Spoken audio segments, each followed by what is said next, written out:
Riparte la Serie A, riparte il fine settimana di campionato dopo la sosta per le nazionali e io lo so che magari voi vi aspettate che si parli di Napoli-Milan, di Inter-Roma, partite certamente di cartello di questa giornata di campionato, ma lo sapete, in questo canale si mangia anche un po' di pane secco, di pane duro, qui si parla anche del vecchio pallone ruspante, anche perché se no sarebbe un po' troppo limitato parlare sempre delle stesse squadre e quindi io, per andare un po' controcorrente e anche per avvicinarmi al periodo in cui si è giocata la partita rispetto a quando si gioca oggi, parlerò di Lecce-Atalanta.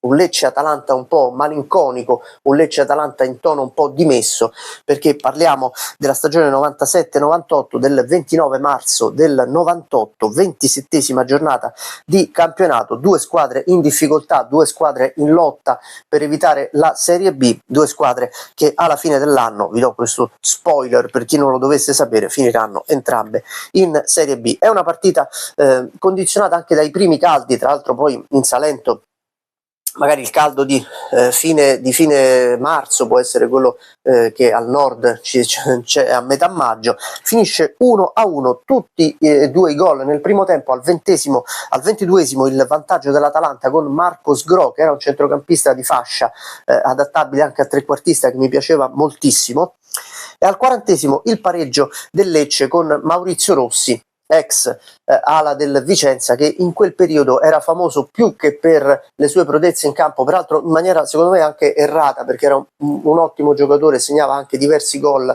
nonostante fosse un centrocampista, per la sua relazione con una famosa pallavolista, Maurizia Cacciatori, che lo aveva reso famoso più quasi per il gossip che per le sue gesta in campo. Il Lecce di Sonetti, che è in difficoltà ma che sta vivendo forse il periodo migliore della sua stagione, infatti questo Lecce-Atalanta si incastona in una serie di 5 risultati utili consecutivi, che però non basteranno a Lecce per salvarsi alla fine della stagione. L'Atalanta invece è in difficoltà dall'inizio del campionato e rimarrà in difficoltà fino alla fine, nonostante qualche guizzo, nonostante resti aggrappata alla salvezza fino ad una giornata dal termine. Entrambe finiranno in Serie B, il Lecce al 17esimo posto, penultimo, l'Atalanta al 16esimo e terzultimo. Vi faccio vedere anche il piccolo riquadro che il Guetti Sportivo dedica al pareggio, dove però ci sono i due gol della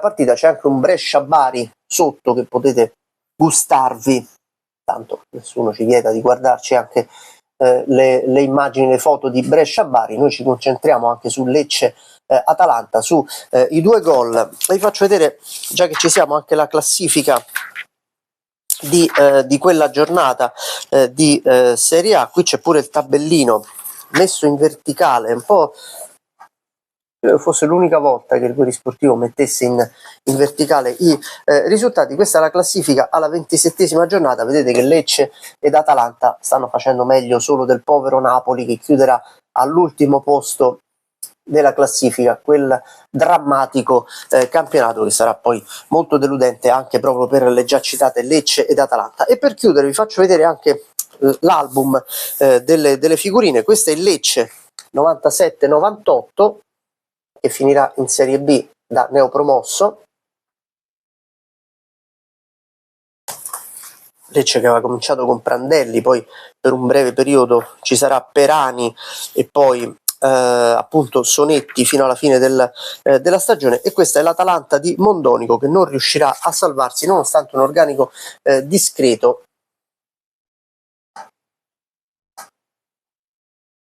Eccola qui, l'Atalanta 97-98. Questa è la partita della settimana. Ogni settimana analizziamo una partita che si gioca nel fine settimana di campionato, prendendone una analoga che si è giocata invece in passato. Chissà dove andremo la prossima settimana. Io ho già un'idea, lo so già. Voi lo scoprirete, se vorrete, sabato prossimo, sempre alle 13, sempre su questo canale.